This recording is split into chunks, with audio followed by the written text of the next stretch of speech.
ಶ್ರೀ ಗುರುಭ್ಯೋ ನಮಃ.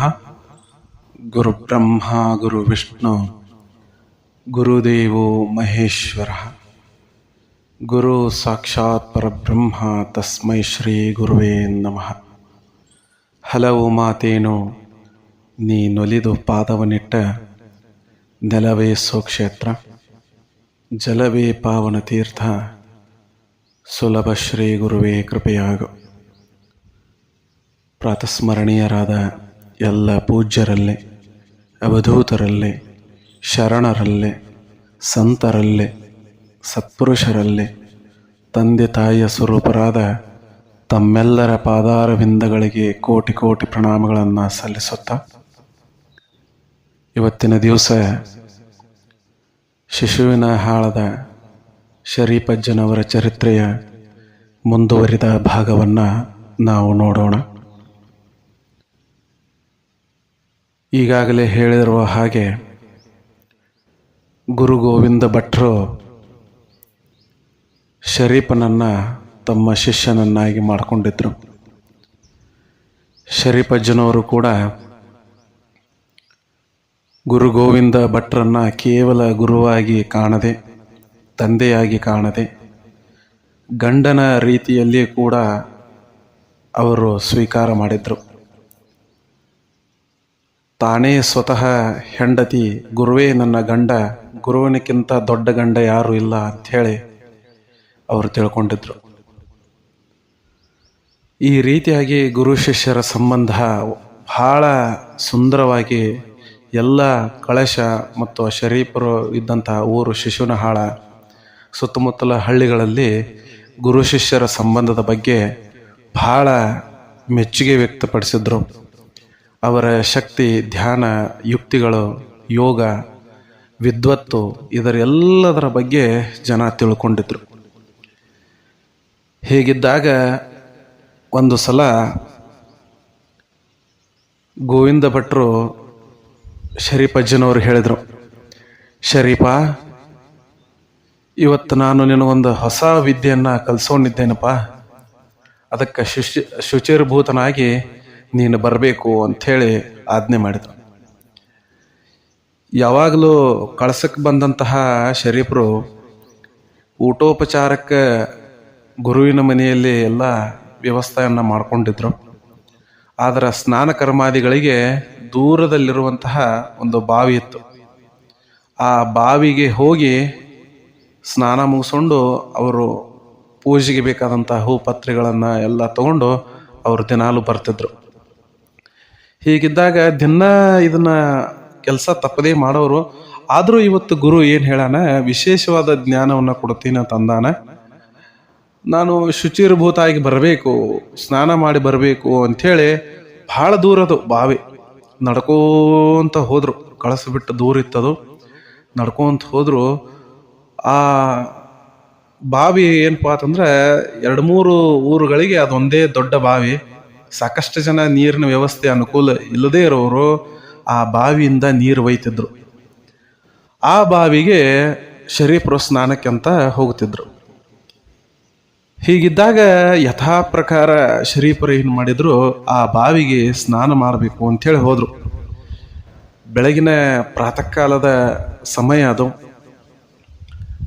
ಆ ಸಮಯದೊಳಗೆ ತಮ್ಮ ಬಟ್ಟೆಗಳನ್ನೆಲ್ಲ ಬಾವಿ ಕಟ್ಟೆ ಮೇಲೆ ಇಡಬೇಕು ಅಂಥೇಳಿ ಒಂದೊಂದಾಗಿ ಬಟ್ಟೆ ಬಿಚ್ಚಬೇಕು ಅನ್ನುವಂಥ ಸಂದರ್ಭದೊಳಗೆ ಬಾವಿಯೊಳಗೆ ಇಣಿಕಿ ನೋಡಿಬಿಟ್ರು. ಒಬ್ಬಳು ಸ್ಫುರದ್ರೂಪಿ ಆದಂತಹ ಒಬ್ಬಳು ಹೆಣ್ಮಗಳು ಬಾವಿಯಿಂದ ನೀರನ್ನು ಕೊಡದಲ್ಲಿ ತುಂಬಿಕೊಂಡು ಇನ್ನೇನು ತನ್ನ ತಲೆ ಮ್ಯಾಗ ಇಟ್ಕೋಬೇಕಾಗಿತ್ತು. ಆ ಇಟ್ಕೋವಂಥ ಸಂದರ್ಭದೊಳಗೆ ತಲೆ ಮ್ಯಾಗ ಕೊಡ ಜಾರಬಾರ್ದು ಅಂಥೇಳಿ ಸಿಂಬಿ ಅಂಥೇಳಿ ಒಂದು ಇಟ್ಕೋತಾರೆ. ಅದು ಕೊಡಕ್ಕೆ ಮತ್ತು ತಲೆಗೆ ನಡಬರಕ್ಕೆ ಆಧಾರ ಇರಲಿ ಅಂಥೇಳಿ. ಆ ಸಿಂಬಿ ಜರದು ಬಿಡ್ತು. ಸಿಂಬಿ ಜರಿತು. ಸಿಂಬಿ ಜರಿಯೋ ಸಂದರ್ಭದೊಳಗೆ ಕೊಡ ಇಟ್ಕೋಲಿಕ್ಕೆ ಅವಳಿಗೆ ಆಗಲಿಲ್ಲ. ಆ ಸಿಂಬಿ ಹಿಡಿಯಲಾಕಂತ ಏನು ಹೋದಳು, ಸೆರಗು ಜರದು ಬಿಟ್ಟು.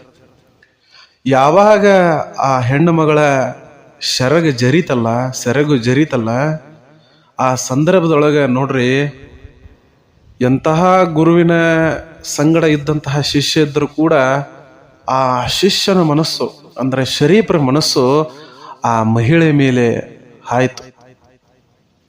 ಕಣ್ಣುಗಳು ಏನೂ ಬ್ಯಾರೆ ಕಡೆ ನೋಡ್ಲೇ ಇಲ್ಲ. ಕೇವಲ ಶರೀಫರ ಕಣ್ಣ ದೃಷ್ಟಿ ಆ ಮಹಿಳೆಯ ಮೈ ಮೇಲೆ ಬಿತ್ತು. ದುಂಡಾದ ಮುಖ, ಜಿಂಕೆಯಂತಹ ಕಣ್ಣುಗಳು, ತೊಳೆದ ಮುತ್ತಿನಂತಹ ಅವಳ ಮೈಮಾಟ, ಸೆರಗು ಜರಿದ ನಂತರ ಅವಳ ವಕ್ಷಸ್ಥಳ, ಇದನ್ನೆಲ್ಲ ಸಂಪೂರ್ಣವಾಗಿ ಶರೀಫರು ನೋಡಿದ್ರು.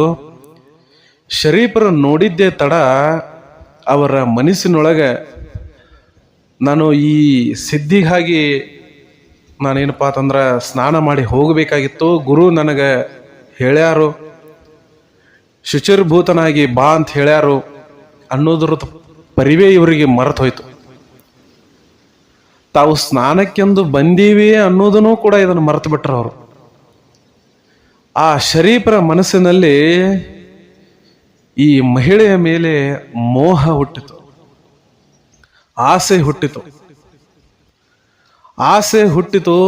ಆ ಮಹಿಳೆ ಏನ್ ಮಾಡಿಳು, ಅವಳಿಗೆ ಇವರು ಶರೀಫರ ಬಗ್ಗೆ ಅವಳಿಗೆ ವಿಚಾರ ಇಲ್ಲ. ಅವಳು ಯಥಾ ಪ್ರಕಾರ ನೀರು ತಗೊಂಡು ಹೋಗೋದು ಅಷ್ಟೇ ಅವಳ ಕೆಲಸ ಆಗಿತ್ತು.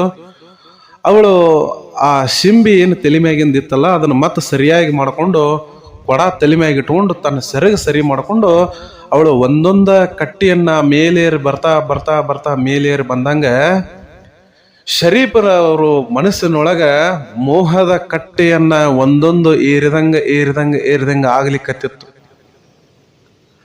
ಮೋಹದ ಬಲೆಯಲ್ಲಿ ಶರೀಫರು ಸಿಕ್ಕಾಕೊಂಡು ಮೋಹ ಶರೀಫರನ್ನ ಜಗ್ತಾ ಇತ್ತು. ಅವಳು ತನ್ನಷ್ಟಕ್ಕೆ ತಾನು ಹೊರಟು ಹೋದಳು. ಶರೀಫರು ನೋಡ್ರಿ, ಅವಳು ಹೊರಟು ಹೋದರೂ ಕೂಡ ಅವಳ ಬಿಂಬವನ್ನ ತಮ್ಮ ಮನಸ್ಸಿನಲ್ಲಿ ಮೂಡಿಸ್ಕೊಂಡು ಬಿಟ್ಟಾರ. ಅವಳಿಗೆ ಶರೀಫರ ಪರಿಜ್ಞಾನ ಇಲ್ಲದೆ ಅವಳೇನೋ ಹೋದಳು. ಆದರೆ ಶರೀಫರಿಗೆ ಅವಳ ಆ ಮೋಹದ ಬಲೆಯಲ್ಲಿ ಸಿಲುಕಿದಂಗೆ ಆಗಿ ಗುರು ಹೇಳಿದ ವಿಚಾರಗಳು ಬರಲಿಲ್ಲ, ತಾನು ಯಾರೆಂಬುದು ವಿಚಾರ ಬರಲಿಲ್ಲ, ನಾನು ಯಾಕಾಗಿ ಗುರುವಿನ ಸಂಗಡ ಇದ್ದೇನೆ, ನಾನು ಏನು ಮಾಡಬೇಕನ್ನುವಂಥ ಎಲ್ಲ ಆ ಪರಿಜ್ಞಾನ ಏನಿತ್ತು ನಶಿಸಿ ಹೋಗಿಬಿಡ್ತು. ಯಾಕಂದ್ರ ಮೋಹ ಅಂದ್ರೆ ಅದೇ. ಒಬ್ಬ ಗುರು ಆಗ್ಬೇಕಂದ್ರ ಅರಿಷಡ್ವರ್ಗಗಳನ್ನ ಜಯಿಸಿದಾಗ ಮಾತ್ರ ಗುರು ಆಗ್ಲಿಕ್ಕೆ ಸಾಧ್ಯ. ಕೇವಲ ಮೇಲೆ ಶುಚಿರ್ಭೂತನಾಗಿ ನಾನೆಲ್ಲ ಕೈಂಕರ್ಯಗಳನ್ನ ಪೂಜಾ ಕೈಂಕರ್ಯಗಳನ್ನ ಮಾಡಿ ಮಂತ್ರಗಳನ್ನ ಉಚ್ಚಾರ ಮಾಡ್ತೀನಿ ಅಂತ ಹೇಳಿ ಎಲ್ಲ ಅನ್ಕೊಂಡ್ರು ಕೂಡ ಅರಿಷಡ್ವರ್ಗಗಳನ್ನ ಜಯಿಸೋದು ಬಹಳ ಕಠಿಣ ಅದ. ಅಂತಹದನ್ನ ಜಯಿಸಿದ್ರೆ ಮಾತ್ರ ಗುರುಸ್ಥಾನಕ್ಕೆ ಹೋಗ್ಲಿಕ್ಕೆ ಸಾಧ್ಯ.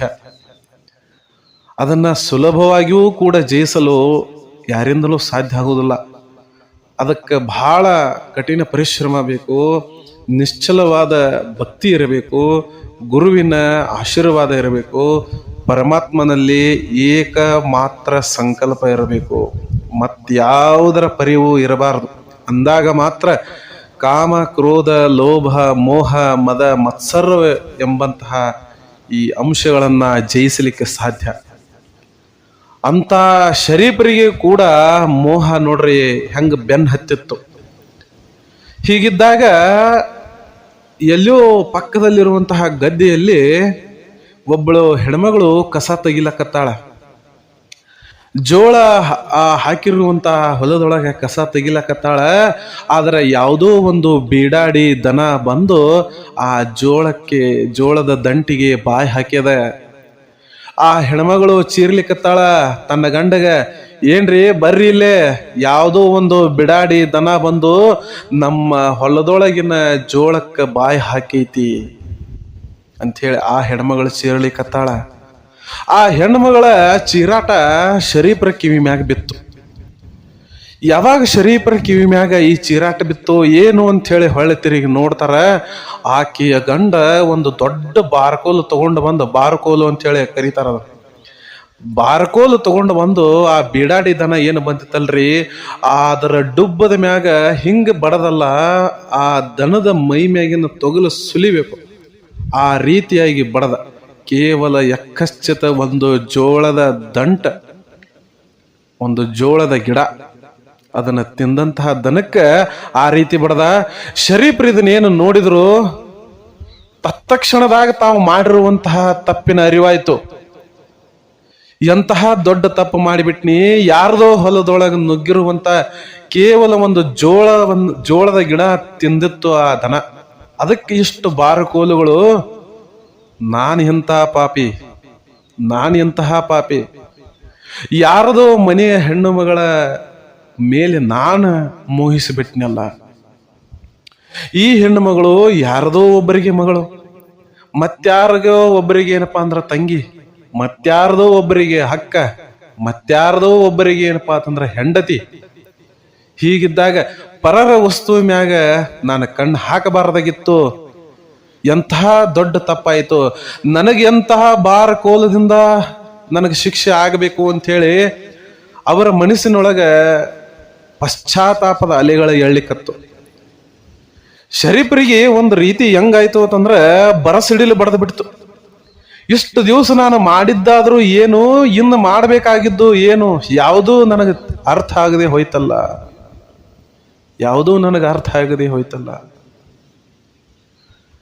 ಗುರು ಗೋವಿಂದ ಭಟ್ಟರನ್ನ ನಾನು ಗಂಡನಾಗಿ ಸ್ವೀಕರಿಸಿದ್ದೆ. ಪಾರಮಾರ್ಥವನ್ನ ಬಯಸಿ ತಂದೆಯನ್ನ ನಾನು ಆಶ್ರಯಿಸಿದ್ದೆ. ಆದ್ರೆ ಅದನ್ನೆಲ್ಲ ಮರೆತು ನಾನು ಈ ಮೋಹದ ಬಲೆಯೊಳಗ ಸಿಲುಕಿಕೊಂಡಿರಲ್ಲ. ನಂದೆಂತಹ ಪಶ್ಚಾತ್ತಾಪದ ಜನ್ಮ. ಮನಸ್ಸಿನೊಳಗ ಶರೀಫರು ಪಶ್ಚಾತ್ತಾಪ ಪಡ್ಲಿಕ್ಕತ್ತಾರ. ಹೆಂಗ ಪಶ್ಚಾತ್ತಾಪ ಪಟ್ರು ಅಂತಂದ್ರ ಅದನ್ನ ಹೇಳಬಾರದ್ರಿ. ಆ ರೀತಿ ಪಶ್ಚಾತ್ತಾಪ ಶರೀಫರಿಗೆ. ಗುರು ಗೋವಿಂದ ಭಟ್ರು ಹೇಳ್ಯಾರ, ನಿನಗೆ ವಿಶೇಷವಾದ ವಿದ್ಯೆಯನ್ನ ಕಲಿಸ್ತೀನಿ, ನೀನು ಶುಚಿರ್ಭೂತ ಆಗಿ ಬಾರಪ್ಪ ಮಗನ ಅಂತ ಅವ್ರು ಹೇಳ್ಯಾರ. ನಾನಿಲ್ಲಿ ಬಂದು ಏನ್ ಮಾಡ್ಲಿಕ್ಕತ್ತೀನಲ್ಲ, ನಾನೇನು ಬಂದ್ ಮಾಡ್ಲಿಕ್ಕತ್ತೀನಿ ಇಲ್ಲಿ, ಮತ್ತ ಹೊಲಸಿನೊಳಗ ಬಿದ್ದು ಒದ್ದಾಡ್ಲಿಕ್ಕತ್ತೀನಲ್ಲ. ನಂದೆಂಥ ಜನ್ಮ ಇರ್ಬೇಕ್ರಿ, ನಂದೆಂಥ ಜನ್ಮ ಇರ್ಬೇಕು. ಶರೀಫ್ರು ಪಶ್ಚಾತ್ತಾಪ ಪಡ್ಲಿಕ್ಕತ್ತಾರ. ಶರೀಫ್ರು ಗುರು ಗೋವಿಂದ ಭಟ್ರಿಗೆ ಶರೀಫ್ರು ಅಂತಾರ ಮನಸ್ಸಿನೊಳಗ, ಗುರುವೇ, ನಿನಗ ನಾನು ಶಿಷ್ಯನಾಗಿ ಬರ್ಲಾಕ ಈ ಜನ್ಮದಲ್ಲಿ ಯೋಗ್ಯ ಅಲ್ಲ. ನಾನೊಬ್ಬ ಅಯೋಗ್ಯ. ನನ್ನಂಥವನನ್ನ ಶಿಷ್ಯನನ್ನಾಗಿ ಮಾಡಿಕೊಂಡು ಗುರುವೇ, ನಿನ್ನ ಸ್ಥಾನಕ್ಕ ಚ್ಯುತಿ ತಂದುಕೊಂಡು ಬಿಟ್ಟೆಲ್ಲಪ್ಪ. ಎಂತಹ ನಂದು ಈ ಜನ್ಮ, ಪಾಪಿ ಜನ್ಮ, ನಾನೆಂತ ಪಾಮರ. ಪಶ್ಚಾತ್ತಾಪ ಕಣ್ಣೀರು ಶಿಶುನಾಳದ ಶರೀಫಜ್ಜನವರ ಕಣ್ಣಲ್ಲಿ ಹೋಗ್ತಾ ಇದೆ. ಪಶ್ಚಾತ್ತಾಪದ ಕಣ್ಣೀರು. ಕೂಡಲೇ ಏನು ವಿಚಾರ ಮಾಡಿರು, ಇದಕ್ಕೆ ಪರಿಹಾರ ಏನು? ಯಾವ ಹೆಣ್ಣ ಮಗಳನ್ನ ನಾನು ಕಣ್ಣಿನಿಂದ ಮೋಹಿಸಿದ್ದೆ, ಅವಳ ಬಿಂಬವನ್ನ ನನ್ನ ಮನಸ್ಸಿನಲ್ಲಿ ಚಿತ್ರಿಸಿಕೊಂಡಿದ್ದೆ. ಆ ಮಹಾತಾಯಿನೇ ಈ ಹೊಲಸು ದೇಹವೆಂಬ ಅಂಗಿಯನ್ನ ಒಗೆದು ಒಣ ಹಾಕಿದಾಗ ಮಾತ್ರ ಈ ದೇಹ ಶುಚಿ. ಅವಾಗಲೇ ಇದು ನಿಜವಾದ ಸ್ನಾನ ಆಗ್ತತಿ. ಇದನ್ನ ಆ ಮಹಾತಾಯಿನೇ ಮಾಡಬೇಕು. ಅವಳು ಈ ದೇಹವನ್ನ ಒಗೆದು ಹಾಕಿದಾಗ ಮಾತ್ರ ಇದಕ್ಕ ಸ್ನಾನ ಕರ್ಮಾದಿಗಳಾದಂಗ. ಅಲ್ಲಿ ತಕ ಈ ಹೊಲಸು ದೇಹ ಯಾವುದೇ ಮಡಿ ಕಾರ್ಯಕ್ಕ ಯೋಗ್ಯ ಅಲ್ಲ ಅಂತ ಹೇಳಿ ತಿಳ್ಕೊಂಡ್ಬಿಟ್ರು. ಈ ಚಿಂತೆಯೊಳಗ ಶರೀಫ್ರು ಅದೇ ಬಾವಿ ಕಟ್ಟಿ ಮ್ಯಾಲ ಕುಂತ ಆಕಾಶದೆತ್ತರಕ್ಕೆ ಮುಖ ಮಾಡಿ ಪಶ್ಚಾತ್ತಾಪದ ಕಣ್ಣೀರನ್ನ ಸುರಿಸ್ತಾ ಇದ್ದಾರೆ. ಆ ದಿನದ ಹೊತ್ತೆಲ್ಲ ಮುಗಿತಾ ಬಂತು. ಮಧ್ಯಾಹ್ನ ಆಯ್ತು, ಸಾಯಂಕಾಲ ಆಯ್ತು. ಶಿಷ್ಯ ಬರ್ತಾನ ಅಂತ ಹೇಳಿ ಗುರು ಗೋವಿಂದ ಭಟ್ರು ಕಾಯ್ತಾ ಇದ್ದುದು ಒಂದು ಕಡೆ, ನಾನು ಅಪವಿತ್ರನಾದೆ ಅನ್ನುವಂತಹ ಪಶ್ಚಾತ್ತಾಪ ಶಿಷ್ಯನಿಗೆ ಒಂದು ಕಡೆ. ಇಬ್ಬರೂ ಕಾಯ್ಕೊಂತ ಕುಂತಾರ. ಶಿಷ್ಯ ಬರ್ತಾನಂತ ಕಾಯ್ಲಿಕ್ಕತ್ತಾರ. ನಾನು ಯಾವಾಗ ಈ ಹೊಲಸು ದೇಹದ ಶುಚಿ ಮಾಡ್ಕೊಂತೀನಿ ಅಂತ ಹೇಳಿ ಇವ್ರು ಕಾಯ್ಲಿಕ್ಕತ್ತಾರ. ಬರ್ತಾ ರಾತ್ರಿ ಆಯ್ತು. ಸ್ಮಶಾನ ಮೌನ ಆಯ್ತು. ಯಾರು ಆ ಬಾವಿ ಕಡೆ ಸುಳಿತಾ ಇಲ್ಲ. ಕೇವಲ ದೂರದಲ್ಲಿ ನರಿ, ತೋಳಗಳು, ಕಾಗಿಗಳು, ನಾಯಿಗಳು ಬೊಗಳುವ ಶಬ್ದ, ಗೂಗೆ ಕೂಗುವ ಶಬ್ದ ಇವು ಅಷ್ಟೇ ಇದಾವ. ಶರೀಫರು ಬಾವಿ ಕಟ್ಟಿ ಮ್ಯಾಗ ಕುಂತಂತವ್ರು ಕದಲಿಲ್ಲ. ಸ್ಮಶಾನ ಮೌನವಾದಂತಹ ವಾತಾವರಣದಲ್ಲಿ ಪಶ್ಚಾತ್ತಾಪದಿಂದ ಅವರ ದೇಹವನ್ನ ದಂಡಿಸ್ತಾ ಇದ್ದಾರೆ. ಪಶ್ಚಾತ್ತಾಪದಿಂದ ದೇಹವನ್ನ ದಂಡಿಸ್ತಾ ಇದ್ದಾರೆ. ಕೊನೆಗೆ ಒಂದು ತೀರ್ಮಾನಕ್ಕೆ ಬಂದ್ರು, ಇಲ್ಲ ಏನಾದರೂ ಮಾಡಿ ಆ ಹೆಣ್ಣುಮಗಳ ಕೈಕಾಲ ಬಿದ್ದು ಅವಳಿಂದ ನಾನು ಶುಚಿರ್ಭೂತ ಆಗಲೇಬೇಕು, ಅಲ್ಲಿವರೆಗೂ ಈ ದೇಹಕ್ಕೆ ಮುಕ್ತಿನೇ ಇಲ್ಲ ಅಂಥೇಳಿ ತೀರ್ಮಾನಿಸ್ಕೊಂಡ್ಬಿಟ್ರು. ಈ ತೀರ್ಮಾನಕ್ಕೆ ಬರುವಂತ ಸಮಯ ಎಷ್ಟಾಗಿಬಿಟ್ಟಿತ್ತು ಅಂದ್ರೆ ಮರುದಿವಸನ ಬೆಳಗ್ಗೆ ಸಮಯ ಬಂದ್ಬಿಟ್ಟಿತ್ತು. ನಿಧಾನವಾಗಿ ಮತ್ತು ಸೂರ್ಯನ ಉದಯ ಆಗ್ಲಿಕ್ಕೆ ಹತ್ತಿತ್ತು. ಅವಾಗ ಏನು ಸ್ನಾನ ಇಲ್ಲ, ಏನಿಲ್ಲ ನೋಡ್ರಿ. ನಿನ್ನೆನೂ ಸ್ನಾನ ಇಲ್ಲ, ಇವತ್ತೂ ಸ್ನಾನ ಇಲ್ಲ. ತಮ್ಮ ಬಟ್ಟೆಗಳನ್ನು ಹಾಕೊಂಡು ಆ ಹೆಣ್ಣ ಮಗಳ ಎಲ್ಲಿದಾಳ ಅಂತ ಹೇಳಿ ಹುಡುಕ್ಲಿಕ್ಕೆ ಶುರು ಮಾಡ್ರು. ಯಾವ ಊರಿಂದ ಯಾವ ಕಡೆಯಿಂದ ಬಂದಳೋ ಆ ಊರಿನ ಕಡೆ ಪಾದವನ್ನ ಬೆಳೆಸಿದ್ರು. ಊರೊಳಗ ನಡ್ಕೊಂತ ಹೊಂಟ್ರು. ರಸ್ತೆ ಮೇಲೆ ನೋಡ್ರಿ, ಮುಂಜಾನೆ ಆ ಹಳ್ಳಿಗಳ ಭಾಗದಾಗ ಜನ ಕೆಲಸಕ್ಕೆ ಹೋಗೋದು, ಬಹಿರ್ದೆಸೆಗೆ ಹೋಗುವುದು, ಇದೆಲ್ಲ ಸರ್ವೇ ಸಾಮಾನ್ಯ. ಅವಾಗ ಬೆಳಿಗ್ಗೆ ಸಮಯದಲ್ಲಿ ರಸ್ತೆ ಮೇಲೆ ಬಂದಂತ ಜನ ಶರೀಫ್ ಅಜ್ಜರನ್ನು ನೋಡಿ, ಓಹೋ ಶರೀಫರು ನಮಸ್ಕಾರ ರೀ ಅಪ್ಪ, ಈಗೆದ್ರೇನು? ಅವಾಗ ಶರೀಫರಿಗೆ, ಎದ್ದೇನಪ್ಪ ಎದ್ದೇನೆ, ಈಗ ಎಚ್ಚೆತ್ತುಕೊಳ್ತಾ ಇದ್ದೇನೆ ಅನ್ನುವಂತಹ ಮಾತುಗಳನ್ನ ಮಾತಾಡ್ಲಿಕ್ಕತ್ರು. ಎದುರಿಗಿದ್ದಂಥ ವ್ಯಕ್ತಿಗಳನ್ನವರು, ಯಾಕೆ ಶರೀಫರು ಹಿಂಗೆ ಮಾತಾಡ್ತಾರ, ಏನ್ರಿ ಕೇಳ್ರಿ ಏನ್ರಿ ಹೇಳ್ತಾರೋ, ಅವ್ರ ಮಾತುಗಳು ಯಾವಾಗಲೂ ಹಿಂಗೆ ಇರ್ತಾವು, ಈಗೂ ಹಿಂಗೆ ಮಾತಾಡ್ಲಿಕ್ಕತ್ತಾರಲ್ಲ ಅಂಥೇಳಿ ಹಂಗೆ ನಮಸ್ಕಾರ ಮಾಡಿ ಮಾಡಿ ಮಾಡಿ ಮಾಡಿ ಜನ ಹೋಗ್ತಿತ್ತು. ಆದ್ರೆ ಇವ್ರ ತಲೆಯೊಳಗೆ ಏನು, ಆ ಮಹಿಳೆ ಯಾರು, ಅವಳನ್ನ ಹುಡುಕ್ಯಾಡ ಅವಳ ಕಡೆಯಿಂದ ನಾ ಶುಚಿ ಆಗಬೇಕು ಅನ್ನುವಂಥದ್ದು ಇವ್ರ ತಲೆಯಾಗ. ಅವಾಗ ಆ ಊರನ್ನ ಸೇರಿದ್ರು. ಎಲ್ಲರ ಮನಿ ಮನಿ ಮನಿ ಮನಿ ನೋಡ್ಕೊಂತ ಬರ್ಲಾಕತ್ತಿದ್ರು. ಒಂದು ಮನೆಯ ಮುಂದೆ ಈ ಬಾವಿಯಿಂದ ಏನ್ ನೀರು ತಗೊಂಡು ಹೋಗಿದ್ದಳಲ್ಲ, ಇವಳು ರಂಗವಲ್ಲಿಯನ್ನ ಹಾಕ್ತಾ ಇದ್ದಳು. ರಂಗವಲ್ಲಿಯನ್ನ ಹಾಕ್ತಾ ಇರೋದನ್ನ ಶರೀಫ್ ಅಜ್ಜನವ್ರು ನೋಡ್ರು. ಓಹ್, ನಿನ್ನೆ ಬಾವಿ ಹತ್ತಿಕ ಏನಪ್ಪಾ ಅಂತಂದ್ರೆ ಬಂದಂತ ಹೆಣ್ಮಗಳು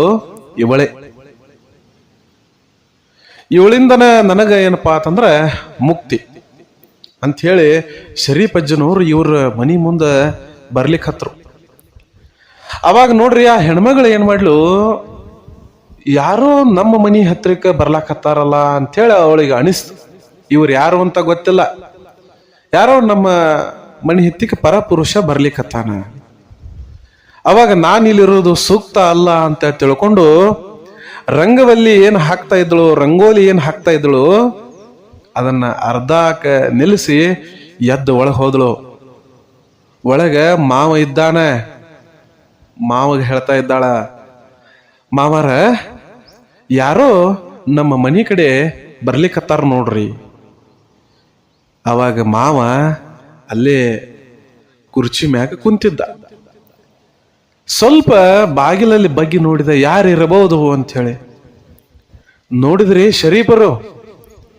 ಮಾವನಿಗೆ ಗೊತ್ತಾಯ್ತು, ಓ ಇವರು ಶರೀಫರು ನಮ್ಮ ಮನೆ ಕಡೆ ಬರ್ತಾ ಇದ್ದಾರೆ. ಯಾವುದೇ ನಾವು ಏನಪ್ಪಾ ಅಂತಂದ್ರೆ ಅವರಿಗೆ ಸೂಚನೆ ಕೊಟ್ಟಿಲ್ಲ, ಆದೇಶ ಮಾಡಿಲ್ಲ ನಮ್ಮ ಮನೆಗೆ ಬರ್ರಿ ಅಂತ ಹೇಳಿ. ಮತ್ತ ಅವ್ರ ಯಾವುದೂ ಕಾರಣಕ್ಕೆ ಬೇರೆಯವ್ರ ಮನೆಗೆ ಹೋದವ್ರಲ್ಲ, ಬೇರೆಯವ್ರ ಹೊಸ್ತಲು ತುಳಿದವ್ರಲ್ಲ. ಅಂಥವ್ರು ನಮ್ಮ ಮನೆ ಕಡೆ ಯಾಕೆ ಬರ್ಲಿಕ್ಕತ್ತಾರ? ನಮ್ಮದು ಯಾವ ಜನ್ಮದ ಪುಣ್ಯವೋ ಏನೋ ಈ ಪುರುಷ ನಮ್ಮ ಮನೆಗೆ ಬರ್ಲಕ್ಕತ್ತಾನಲ್ಲ ಅಂಥೇಳಿ ಅವ್ರ ಮಾವ, ಇಂತಹ ಮಹಾಪುರುಷ ನಮ್ಮ ಮನೆಗೆ ಬರ್ಲಿಕ್ಕತ್ತಾನ ಅಂತ ಹೇಳಿ ಸಂತೋಷ ಆ ಮಾವನ ಕಣ್ಣಲ್ಲಿ. ಶರೀಫರು ಹೋಗಿ ಅವರ ಮನೆಯ ಬಾಗಿಲಲ್ಲಿ ನಿಂತರು. ಯಾರಿದ್ದೀರಿಪ್ಪ ಒಳಗ? ಅವಾಗ ನೋಡ್ರಿ ಮಾವ ಹೊರಗೆ ಬಂದ. ಓ ಶರೀಫನವರು, ಯಾಕಪ್ಪ ಯಪ್ಪ ಶರೀಫ ಯಪ್ಪ ಹೊರಗೆ ನಿಂತಿಯಲ್ಲ, ಬಾ ಒಳಗೆ ಅಂಥೇಳಿ ಕರೆದ್ರು. ಇಲ್ಲ ಇಲ್ಲ, ನಾನು ಒಳಗೆ ಬರ್ಲಿಕ್ಕೆ ಆಗೋದಿಲ್ಲ. ನೀವು ನನಗೊಂದು ಮಾತು ಕೊಟ್ರೆ ನಾನು ನಿಮ್ಮ ಮನೆಗೆ ಒಳಗೆ ಬರ್ತೀನಿ ಅಂತ ಹೇಳಿದ್ರು. ಅವಾಗ ಮಾವ ನೋಡ್ರಿ, ಇದೆಂತ ಬಯಸದೇ ಬಂದ ಭಾಗ್ಯ. ಬಾ ಅಂದವ್ರ ಮನೆಗೆ ಹೋಗಲಾರದಂತಹ ಶರೀಫ, ನಾವು ಏನೋ ಆದೇಶವನ್ನ ಕೊಟ್ಟಿಲ್ಲ, ಅವರಿಗೆ ಸ್ವಾಗತವನ್ನ ಮಾಡಿಲ್ಲ, ಬಾ ಅಂತ ಹೇಳಿಲ್ಲ, ಆದ್ರೂ ನಮ್ಮ ಮನೆಗೆ ಬಂದು ಬಾಗಲಾಗ ನಿಂತಾನಲ್ಲ, ಯಾಕೆ ಹಿಂಗ ಯಾಕೆ ಹಿಂಗ? ಯಪ್ಪ ಶರೀಫ, ನಿನಗ ನಾವು ಏನು ಬೇಕಾದ್ರೂ ಕೊಡ್ಲಾಕ್ ಸಿದ್ಧ ಇದ್ದೀವಪ್ಪ, ಬಾಗ್ಲಾಗ ನಿಲ್ಲಬೇಡಪ್ಪ ತಂದೆ, ಒಳಗೆ ಬಾ ಅಂತ ಹೇಳಿ ಕರೆದ್ರು. ಇಲ್ಲ, ನಾನು ಬೇಡುವಂತಹ ಭಿಕ್ಷೆಯನ್ನ ನೀವು ಕೊಡ್ತೀನಿ ಅಂತಂದ್ರೆ ನಾನು ನಿಮ್ಮ ಮನೆಗೆ ಬರ್ತೀನಿ, ಇಲ್ಲ ಅಂದ್ರೆ ಬರುದಿಲ್ಲ ಅಂದ್ರು. ಅವಾಗ ಆ ಮಾವ ವಿಚಾರ ಮಾಡಿದ, ಶರೀಫರು ಭಿಕ್ಷಾ ಬೇಡ್ತಾರಂದ್ರೆ ಏನು ಬೇಡ್ತಾರೋ ಭಾಳ ಅಂದ್ರ ಏನು ಬೇಡ್ಯಾರವರು? ಗುರುವಿನ ಮನೆಗೆ ಅಂದ್ರೆ ಗೋವಿಂದ ಭಟ್ರ ಮನೆಗೆ ಏನೋ ಜ್ವಾಳ ಕಾಳ ಬೇಡ್ತಿರ್ಬೇಕು, ಇಲ್ಲ ಒಂದೆರಡ ಕಾಸು ದುಡ್ಡು ಬೇಡ್ತಿರ್ಬೇಕು, ಇದಕ್ಕೆ ಹೆಚ್ಚಿಂದ ಏನು ಬೇಡ್ಯಾರು? ಹಂಗ ಬೇಡೋರು ಅಲ್ಲ ಅವರು. ಆದ್ರೂ ಬೇಡ್ಯಾರಂದ್ರ ಆಹಾರ ಒಂದೆರಡು ದುಡ್ಡನ್ನ ಬಿಟ್ಟ ಬೇರೆ ಏನೋ ಬೇಡ್ಲಿಕ್ಕೆ ಸಾಧ್ಯ ಇಲ್ಲ. ಆಯ್ತಪ್ಪ ಯಪ್ಪ, ನಾನು ಕೊಡ್ತೀನಿ, ನಿನಗೆ ಏನು ಬೇಕಲ್ಲ ನಾ ಕೊಡ್ತೀನಿ, ನೀ ಒಳಗೆ ಬಾ ಅಂದ್ರು. ಆದ್ರೆ ಶರೀಫ್ನವ್ರು ಹಂಗೆ ಬರಲಿಲ್ಲ. ನೀನು ಕೊಡ್ತೀನಿ ಅಂತ ಹೇಳಿ ನನಗೆ ಪ್ರಮಾಣ ಮಾಡು,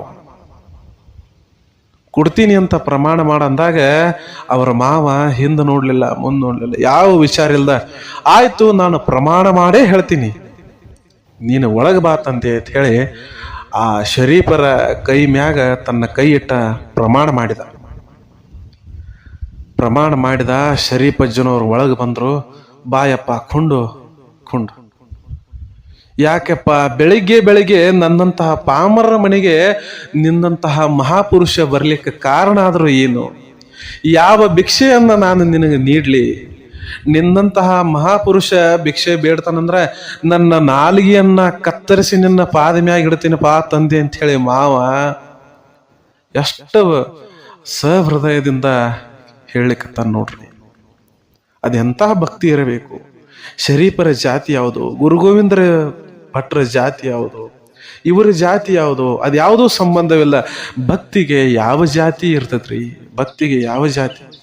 ಮೇಲು ಕೀಳೆಂಬ ಭಾವನೆಗಳಿಲ್ಲ, ಜಾತಿ ಮತ ಪಂಥಗಳೆಂಬ ಕಟ್ಟಲೆಗಳಿಲ್ಲ. ಭಕ್ತಿಗೆ ಯಾವ ಕಟ್ಟಲೆಗಳೂ ಇಲ್ಲ. ಹೀಗಿದ್ದಾಗ ಶರೀಫ್ರಂದ್ರು, ನೋಡ್ರಿ, ನಿಮ್ಮ ಮನೆಯ ವಸ್ತು ಒಂದು ನನಗೆ ಬೇಕಾಗೈತಿ, ನಿಮ್ಮ ಮನೆಯ ವಸ್ತು ಒಂದು ನನಗೆ ಬೇಕಾಗೈತಿ. ಆ ವಸ್ತುವನ್ನ ನೀವು ಕೊಟ್ರೆ ನನಗೆ ಬಹಳ ಸಂತೋಷ ಆಗ್ತೈತಿ. ನೋಡ್ರಿ, ವಸ್ತು ಬೇಕಾಗೈತಿ ಅಂತಂದ್ರ ಬಹಳ ಅಂದ್ರ ಮತ್ತೇನು ಬೇಡ್ಯಾರು? ಏನು ಹೊಸ ಬಟ್ಟೆಗಳನ್ನ ಬೇಡ್ತಿರಬೇಕು, ಸ್ವಲ್ಪ ಕಾಳು ಕಡಿಗಳ ಚೀಲ ಒಂದ್ ಎರಡು ಎಕ್ಸ್ಟ್ರಾ ಬೇಡ್ತಿರ್ಬೇಕು, ಸ್ವಲ್ಪ ದುಡ್ಡು ಹೆಚ್ಚಿಗೆ ಬೇಡ್ತಿರ್ಬೇಕು, ಪಾತ್ರೆ ಪಗಡೆಗಳು ಇರ್ಲಾಕಿಲ್ಲ ಅದನ್ನೇನೋ ಬೇಡ್ತಿರಬೇಕು, ಅಥವಾ ಉರೋಲಿಗೆ ಅಂತಂದ್ರ ಅಡಿಗೆ ಮಾಡ್ಲಿಕ್ಕೆ ಒಲೆಗೆ ಕಟ್ಟಿಗಳೇ ಬೇಕಾತಾವ, ಉರುವಲು ಅಂತ ಹೇಳಿ ಕರಿತೀವಲ್ಲ, ಒಂದು ಹರಿ ಉರುವಲಾದ್ರೂ ಬೇಕಾಗಿರ್ಬೇಕು ಅಂತ ಹೇಳಿ ಮಾವನ ತಲೆಯೊಳಗ ಈ ವಿಚಾರ. ಆದ್ರೆ ಶರೀಫರ ವಿಚಾರನ ಬೇರೆ. ನಿಮ್ಮ ಮನೆಯ ವಸ್ತು ಒಂದು ಬೇಕಾಗಿತ್ತಿ, ಅದನ್ನ ಕೊಡ್ತೀನಿ ಅಂತ ಹೇಳಿದ್ರಿ, ಅದನ್ನ ನೀವು ಕೊಡಬೇಕು ಅಂತ ಹೇಳಿ ಹಠ ಹಿಡಿದ್ರು. ಆಯ್ತಪ್ಪ, ಏನು ಯಾವ ವಸ್ತು ಹೇಳು ಅಂತ ಹೇಳಿ ಮಾವ ಕೇಳಿದ. ಅವಾಗ ಶರೀಫ್ರಂದ್ರು, ನಿಮ್ಮ ಸೊಸೆಯನ್ನ ಸ್ವಲ್ಪ ಕರಿತೀರೇನು? ಅವಾಗ ಮಾವಗ ಚಿಂತೆ, ನನ್ನ ಸೊಸೆಯನ್ನ ಕರಿಲಿಕ್ಕತ್ತಾರಲ್ಲ, ಏನಿದು? ಆವಾಗ ಆಯ್ತು ಕರಿತೀನಪ್ಪ ಅಂತ ಹೇಳಿ. ನೋಡ್ರಿ, ಮಾವ ಸೊಸೆಯನ್ನ ಕರೆದ. ಸೊಸೆ ಹೆಸರು ಚಿನ್ನಮ್ಮ. ನೋಡ್ರಿ, ಚಿನ್ನದಂತ ಹುಡುಗಿ ಚಿನ್ನಮ್ಮ ಅವಳ ಹೆಸರು. ಮಾವನ ಹೆಸರು ಶರಣಪ್ಪ. ಶರಣಭಾವವನ್ನೇ ಹೊಂದಿರುವಂತಹ ಶರಣಪ್ಪ. ಸೊಸೆ ಚಿನ್ನದಂತ ಹುಡುಗಿ ಚಿನ್ನಮ್ಮ. ಮಾವ ಸೊಸೆಯನ್ನ ಕರೆದ, ಯವ್ವ ಚಿನ್ನಮ್ಮ, ಮಹಾಪುರುಷರು ಕರಿಲಿಕ್ಕತ್ತಾರ, ಬಾ ಯವ್ವ ಹೊರಗೆ. ಚಿನ್ನಮ್ಮ ತಲಿ ಮ್ಯಾಗ ಶರಗ್ ಹಾಕೊಂಡು ನಾಚುತ್ತ ನೆಲ ನೋಡ್ಕೊಂತ ಬಂದು ಕಂಬದ ಮರೆ ಮಾಡಿ ನಿಂತಳು. ಏನ್ರಿ ಮಾವಾರ, ಯಾಕೆ ಕರೆದ್ರಿ ನನ್ನ? ಇಲ್ವಾ, ಮಹಾಪುರುಷರು ನಿನ್ನನ್ನ ಕರೆದಾರ ಬಾ ಅಂತ ಹೇಳಿ ಮಾವ ಅಂದ. ಚಿನ್ನಮ್ಮ ಹೊರಗೆ ಬಂದು ನಿಂತಳು. ಅವಾಗ ಮಾವ ಅಂತಾನ, ಶರಣಪ್ಪ ಅಂತಾನ, ಯಪ್ಪ ಯಪ್ಪ ನೋಡು, ನಿನ್ನ ಮಗಳು ಬಂದು ನಿಂತಾಳ ನೋಡು ಅಂಥೇಳಿ ಶರೀಫ್ರಿಗಂದಾಗ, ಶರೀಫರ ಹೃದಯದಲ್ಲಿ ಜ್ವಾಲಾಮುಖಿ ಸಿಡಿದಂತಹ ಸ್ಫೋಟ. ಶರೀಫರ ಹೃದಯದಲ್ಲಿ ಜ್ವಾಲಾಮುಖಿ ಸಿಡಿದಂತಹ ಸ್ಫೋಟ. ಏನದು? ಶರೀಫರ ಅದು ಹೃದಯದೊಳಗೆ ಅಲ್ಲೋಲ ಕಲ್ಲೋಲ. ಮಗಳು ಬಂದು ನಿಂತಾಳ ನೋಡು ಅಂತ ಹೇಳಿಬಿಟ್ರು ಮಾವ. ಶರೀಫ್ರಂದ್ರು, ಶರಣಪ್ಪ ಅವ್ರ, ಈ ಮಾತು ಅನ್ಬ್ಯಾಡ್ರಿ ನೀವು. ಮಗಳಂತ ಹೇಳಿ ಅವಳಿಗೆ ಅನಾಕ್ ಹೋಗ್ಬೇಡ್ರಿ. ನಾನು ಅವಳ ತಂದೆಯಾಗುವಂತಹ ಸ್ಥಾನದಲ್ಲಿ ಇಲ್ಲ. ಯಾಕಂತಂದ್ರ ನಿಮ್ಮ ಮಗಳು ನಿನ್ನೆ ದಿವಸ ನೀರಿಗೆ ಬಂದಿದ್ದಳು, ಬಾವಿಗೆ. ಅವಾಗ ಆ ಸಂದರ್ಭದೊಳಗೆ ನಾನು ಸ್ನಾನಕ್ಕೆ ಅಲ್ಲಿ ಹೋಗಿದ್ದೆ. ನನ್ನ ಮನಸ್ಸು ಕ್ಷಣ ಮಾತ್ರ ನಿಮ್ಮ ಸೊಸೆಯ ಮ್ಯಾಗ ಏನಪ್ಪಾ ಅಂತಂದ್ರ ದೃಷ್ಟಿ ಆಯ್ತು. ನನ್ನ ಕಣ್ಣ ದೃಷ್ಟಿ ನಿಮ್ಮ ಸೊಸೆಯ ಅಂಗಾಂಗವನ್ನೆಲ್ಲ ನೋಡಿಬಿಟ್ಟಿತು. ಅದಕ್ಕೆ ಇವತ್ತು ನಾನು ಒಂದು ಭಿಕ್ಷೆಯನ್ನ ಬೇಡ್ಲಿಕ್ಕೆ ಬಂದೀನಿ ಅಂಥೇಳಿ ಶರೀಫ್ರು ಅಂದ್ರು. ಮಾವಗ ಬರಸಿಡಿಲು ಬಿಡಿತೀಗ. ಮಾವೇನು ತಿಳ್ಕೊಂಡೀಗ, ಶರೀಫ್ರು ನನ್ನ ಸೊಸೆಯನ್ನ ನೋಡ್ಯಾರ, ಇವಳ ಅಂಗವನ್ನ ಇವರು ದೃಷ್ಟಿ, ಅವಳ ಅಂಗದ ಮ್ಯಾಗ ಇವರು ದೃಷ್ಟಿ ಬಿದ್ದದ, ಇನ್ನು ಭಿಕ್ಷಾರೆ ವಸ್ತು ಕೂಡ ಅನ್ಲಿಕ್ಕತ್ತಾರ, ಇನ್ನೇನು ಕೇಳ್ತಾರಪ್ಪ ಅಂತ ಹೇಳಿ ಮಾವನ ಹೃದಯದೊಳಗ ಬರಸಿಡಿಲು ಬಡದಂಗಾಯ್ತು. ಮಾವನ ಬಾಯಿ ತೊದಲಾಕೈತು, ಕಾಲುಗಳ ನಡಗಲಾಕೈತು. ಚಿನ್ನಮ್ಮ ಗಾಬರಿಯಾಗಿ ನೋಡ್ಲಾಕತ್ತಳು. ಯವ್ವ, ಇದೇನು ಬತ್ತ ಪರಿಸ್ಥಿತಿ ಅಂದಳಕ್ಕೆ.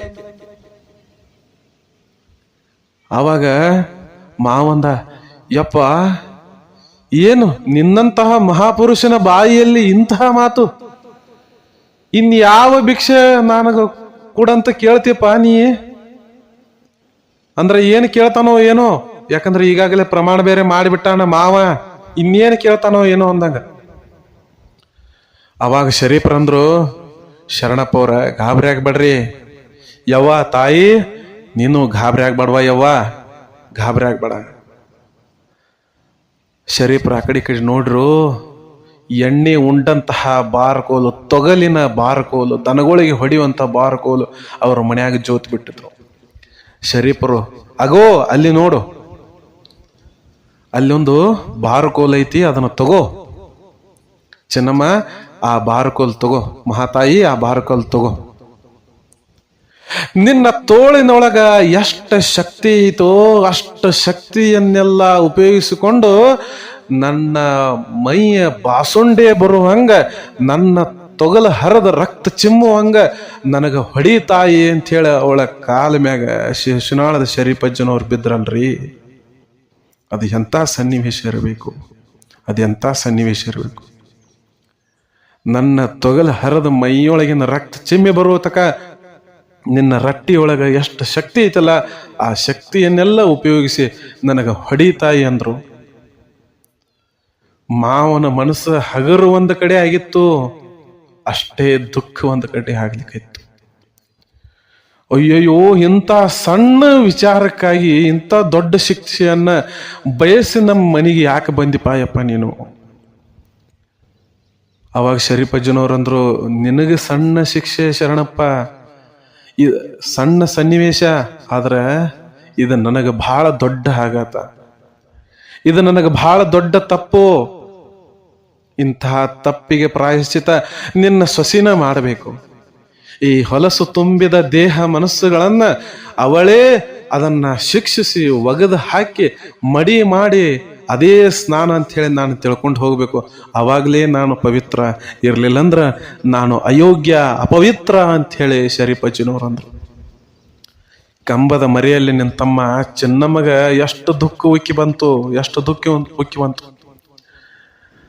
ಯಪ್ಪ ಮಹಾಪುರುಷನೇ, ದಿನಾಲೂ ನಾನು ನೀರು ತರ್ಲಿಕ್ಕೆ ಹೋಗ್ತೀನಿ. ಸಾಕಷ್ಟು ಜನ ನನ್ನ ನೋಡ್ತಾರ, ಸಾಕಷ್ಟು ಜನ ನನ್ನ ಬೇಕು ಅಂತ ಹೇಳಿ ನೋಡ್ತಾರ. ಅವ್ರಿಗೆ ಯಾರಿಗೂ ಈ ವಿಚಾರ ತಿಳಿಯಾಗ ಬರಲಿಲ್ಲ. ಪೂಜೆಗೆಂದು ದೇವಸ್ಥಾನಕ್ಕೆ ನಾನು ಹೋಗ್ತೀನಿ, ಅಲ್ಲಿ ಸಾಕಷ್ಟು ಜನ ನನ್ನ ನೋಡ್ತಾರ, ಅವ್ರಿಗೆ ಯಾರಿಗೂ ಈ ವಿಚಾರ ಬರಲಿಲ್ಲ. ಯಕ್ಕಶ್ಚಿತ್ತ ಕ್ಷಣ ಮಾತ್ರ ನನ್ನನ್ನ ನೋಡಿ ನಿನ್ನ ಮನಸ್ಸಿನೊಳಗೆ ಈ ಭಾವ ಬಂದೈತೆ ಅಂತ ಹೇಳಿ ನನ್ನ ಕೈಯಿಂದ ಶುದ್ಧಿ ಆಗಬೇಕು ಅಂತ ಹೇಳಿ ನೀ ಮನೆಗೆ ಬಂದಿಯಲ್ಲ. ನೀನು ಎಂತಹ ಮಹಾಪುರುಷನು ಇರಬೇಕು ತಂದೆ. ನಿನ್ನನ್ನ ಶಿಕ್ಷಿಸುವಂತಹ ಅಧಿಕಾರ ನನಗೆ ಎಲ್ಲಿ ಐತಿಪ್ಪ, ನಿನ್ನನ್ನ ಶಿಕ್ಷಿಸುವಂತಹ ಅಧಿಕಾರ ನನಗೆ ಎಲ್ಲಿ ಐತಿ ಅಂತ ಹೇಳಿ. ಅವಾಗ ಮಾವಂದ, ಯಪ್ಪ ಇಂತಹ ಶಿಕ್ಷೆಯನ್ನ ನಮ್ಮ ಮನೆತನದವರು ನಿನಗೆ ಕೊಟ್ಟಾರಂತ ಗೊತ್ತಾದ್ರ ನನ್ನ ಮನೆತನಕ ಕಂಟಕ ಏನು ಬಂದಿತ್ತು. ನಾಳೆ ಶರೀಫನನ್ನ ಶಿಕ್ಷೆಗೆ ಗುರಿಪಡಿಸಿರುವಂತಹ ಮನಿ ಅಂತ ಹೇಳಿ ನನ್ನನ್ನ ಆಡಿಕೊಂಡು ಜನ ನಗುವುದಿಲ್ಲೇನಪ್ಪ? ಜನ ಚೀತು ಅಂತ ಹೇಳಿ ನಮಗೆ ಅನ್ನೋದಿಲ್ಲೇನು? ಶರೀಫರನ್ನ ಶಿಕ್ಷಿಸದ ಮನೆತನ ಅಂತ ಹೇಳಿ ನಮ್ಮ ಮನೆತನಕ ಕೆಟ್ಟ ಹೆಸರು ಬರೋದಿಲ್ಲೇನಪ್ಪ ತಂದೆ ಅಂತ ಹೇಳಿ. ಅವಾಗ ಶರೀಫ್ರ ಅಜ್ಜವ್ರಂದ್ರು, ಇಲ್ಲ, ಅದ್ಯಾವುದು ಬರುವುದಿಲ್ಲ. ತಪ್ಪಿಗೆ ಶಿಕ್ಷೆ ನೀಡಿದಂತಹ ಮಹಾನ್ ಕುಟುಂಬ ಅಂತೇಳಿ ನಿಮ್ಮ ಮನೆತನಕ್ಕೆ ಹೆಸರು ಬರ್ತೈತಿ. ನೀವೇನು ಕಾಳಜಿ ಮಾಡಕ್ ಹೋಗ್ಬೇಡ ತಾಯಿ, ನೀ ಹೊಡಿಯವ್ವ ಅಂತ ಹೇಳಿ ಅಂದ್ರು. ಅವಾಗ ನೋಡ್ರಿ, ಕೊಟ್ಟ ಮಾತು ಬೇರೆ ಐತಲ್ಲ, ಅದೊಂದು ಅಡ್ಡ ಬರ್ಲಿಕ್ಕೆ ಹತ್ತೈತಿ. ಕೊಟ್ಟ ಮಾತಿಗೆ ತಪ್ಪಿ ನಡೆದರೆ ಮೆಚ್ಚನ ಪರಮಾತ್ಮನು ಅಂತ ಹೇಳಿ ಅದು ಒಂದು ಮಾತದಲ್ಲ. ಆಯ್ತು, ಮಹಾನ್ ಪುರುಷ ಶರಣರಿಗೆ ಮಾತು ಕೊಟ್ಟಾರ. ಕೊಟ್ಟ ಮಾತಿಗೆ ನಡ್ಕೊಂಡ ಕುಟುಂಬ ಅಂತ ಹೇಳಿ ಈ ಹೆಸರು ಬಂದ್ರ ಬರ್ಲಿ ಅಂತ ಹೇಳಿ, ಯವ್ವ ಸೊಸೆ ನೀನು ನಿನ್ನ ಕಾರ್ಯ ಮಾಡು ಅಂತ ಹೇಳಿ ಮಾವ ಹೇಳಿಬಿಟ್ಟ. ಅವಾಗ ಮಾವನ ಮಾತುಗಳಲ್ಲಿಯೂ ದುಃಖ, ಸೊಸೆಯ ಮನಸ್ಸಿನೊಳಗೂ ದುಃಖ. ಆದರೆ ಶರೀಫರಿಗೆ ಈ ಕೆಲಸ ಯಾವಾಗ ಆಗತೈತಿ, ನಾ ಯಾವಾಗ ಮುಕ್ತಿ ಹೊಂದುತ್ತನೋ ಅನ್ನುವಂಥದ್ದು ಒಂದು ಚಿಂತೆ. ಅವಾಗ ಸೊಸೆ ಚಿನ್ನಮ್ಮ ಅಂದಳು, ಯಪ್ಪ ನೀನು ಬೇಡಿರುವಂತಹ ಭಿಕ್ಷೆಯನ್ನ ನಾನು ನನ್ನ ಸ್ವ ಇಚ್ಛೆಯಿಂದ ಅಥವಾ ನನ್ನ ಸ್ವಚ್ಛ ಮನಸ್ಸಿನಿಂದ ನಾನು ಅದನ್ನ ನೆರವೇರಿಸ್ತೀನಿ. ಆದ್ರೆ ನನಗೆ ನೀ ಒಂದು ಭಾಷೆ ಕೊಡಬೇಕು ಅಂತೇಳಿ ಚಿನ್ನಮ್ಮ ಒಂದು ಮಾತಿಟ್ಲು. ಹೇಳುವ ಯವ್ವ, ನನ್ನನ್ನ ಪವಿತ್ರ ಮಾಡುವಂತಹ ತಾಯಿ ನೀನು, ನಿನ್ನ ಇಚ್ಛೆಯನ್ನ ನಾನು ಪೂರೈಸದೆ ಹೆಂಗಿರ್ಲಿಕ್ಕೆ ಸಾಧ್ಯ ಆಗ್ತೈತಿ? ಏನ್ ಹೇಳು ಅಂದ್ಳು. ಏನ್ ಹೇಳು ಅಂತ ಹೇಳಿ ಶರೀಫಜ್ಜನವ್ರು ಅಂದಾಗ ಚಿನ್ನಮ್ಮ ಅಂದ್ಳು, ಯಪ್ಪ ನಾನು ಈಗ ತುಂಬು ಗರ್ಭಿಣಿ, ನಾನು ಈಗ ತುಂಬು ಗರ್ಭಿಣಿ ಇದ್ದೇನೆ. ನನ್ನ ಹೊಟ್ಟೆಯೊಳಗ ಈ ವಂಶದ ಕುಡಿ ಐತಿ. ಇದೋ ನನ್ನ ಕೊರಳಲ್ಲಿ ಮಾಂಗಲ್ಯ ಸರ ಐತಿ. ಈ ಮನೆ ಬೆಳಗುವ ವಂಶದ ಕುಡಿಯ ಮತ್ತು ನನ್ನ ಮಾಂಗಲ್ಯದ ರಕ್ಷಣೆ ನೀನು ಮಾಡ್ತೀನಿ ಅಂತ ಅಂದಾದ್ರ ನೀನು ಬೇಡಿರುವ ಭಿಕ್ಷೆಯನ್ನ ಕೊಡ್ತನು ಅಂದಳು. ಎಂತಹ ಸತಿ ಇರಬೇಕವಳು, ಎಂತಹ ಶರಣಪ್ಪನ ಸೊಸೆಯಾಗಿರಬೇಕು, ಎಂತಹ ಅವರ ತಂದೆ ತಾಯಿಗೆ ಒಳ್ಳೆಯ ಮಗಳಾಗಿರ್ಬೇಕಾಕಿ. ಒಬ್ಬ ಒಳ್ಳೆಯ ಮಗಳಾಗಬೇಕಾದ್ರೆ, ಗಂಡನಿಗೆ ಒಳ್ಳೆಯ ಸತಿ ಆಗಬೇಕಾದ್ರೆ, ಒಳ್ಳೆಯ ಸೊಸೆ ಆಗಬೇಕಾದ್ರೆ, ಒಂದು ತಂಗಿ ಅಥವಾ ಅಕ್ಕ ಆಗಬೇಕಾದ್ರೆ ಎಂತಹ ಲಕ್ಷಣಗಳು ಇರಬೇಕು ಸ್ತ್ರೀಯರಲ್ಲಿ, ಎಂಥ ಲಕ್ಷಣಗಳಿರಬೇಕು. ಆಯಿತು ಅಂತ ಹೇಳಿ ಒಪ್ಕೊಂಡಂತ ಚಿನ್ನಮ್ಮ ತನ್ನ ಬಲಗಳು ಏನು ಇತ್ತಲ್ಲ, ಆ ತೋಳಿನಲ್ಲಿ ಬಲ ಇತ್ತಲ್ಲ, ಆ ಬಲದಲ್ಲಿರುವಂತಹ ಶಕ್ತಿಯನ್ನೆಲ್ಲ ಬಾರ್ಕೋಲು ಮ್ಯಾಗ ಹಾಕಿ ಆವೇಶ ಭರಿತದಿಂದ ಏನ ಆ ಕಂಬದ ಹತ್ತಿಕ ನಿಂತಿದ್ರಲ್ಲ ಶರೀಫರು, ಅವ್ರ ಮ್ಯಾಗ ಹೊಡಿಲಿಕ್ಕೆ ಶುರು ಮಾಡಿದಳು. ಎಷ್ಟು ಶಕ್ತಿ ಇತ್ತು ಅಷ್ಟು ಜೋರು ಹೊಡಿಲಿಕ್ಕೆ ಶುರು ಮಾಡಿ. ಪ್ರತಿ ಏಟಿಗೂ ಯಪ್ಪ ಗೋವಿಂದ ಯಪ್ಪ ಗೋವಿಂದ, ಗುರು ಗೋವಿಂದ, ನೀನೇ ತಂದೆ ಈ ಜನ್ಮಕ್ಕ ಮುಕ್ತಿಯನ್ನ ಕೊಡುವವನು. ಪ್ರತಿಯೊಂದು ಏಟು ನಾನು ಸ್ನಾನ ಮಾಡ್ತಾ ಇದ್ದೇನೆ ತಂದೆ ಅಂಥೇಳಿ ಮನಸ್ಸಿನೊಳಗೆ ಶರೀಫಜ್ಜನವರಂದ್ರು. ಪ್ರತಿಯೊಂದು ಏಟಿಗೂ ಯಪ್ಪ ಗುರುದೇವ, ಯಪ್ಪ ಗೋವಿಂದ, ಯಪ್ಪ ಗುರುದೇವ ಅನ್ನೋರು. ಎಷ್ಟು ಹೊಡೆದಳ ಚೆನ್ನಮ್ಮ ಅಂತಂದ್ರೆ ಆ ಶರೀಫಜ್ಜನವ್ರ ಅಂಗಿ ಹರಿತು, ತೊಗಲು ಹರಿತು, ರಕ್ತ ಸೋರ್ಲಿಕ್ಕಿತ್ತು, ರಟ್ಟಾಗಿನ ಶಕ್ತಿ ಎಲ್ಲ ಕಡಿಮೆ ಆಯ್ತು. ಬಾರ್ಕೋಲು ಒಗದಳ ತಳಗ ಮಹಾಪುರುಷರ ಕಾಲ ಮ್ಯಾಗ ಎರಗಿದಳು.